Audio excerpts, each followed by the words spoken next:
So I would like to talk about functional freeze within avoidant attachment. Functional freeze is a survival response that often goes unrecognized because it looks like success from the outside.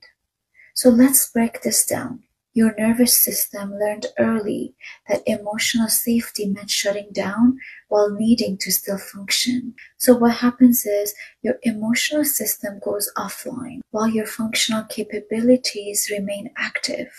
So how does this show up on a day-to-day basis? You can give presentations flawlessly while feeling completely detached from your body. In relationships, you can have perfect conversations with your partner while being completely emotionally absent. Crisis situations bring out your best performance because you're already in a disconnected state. Read the caption for the internal experience.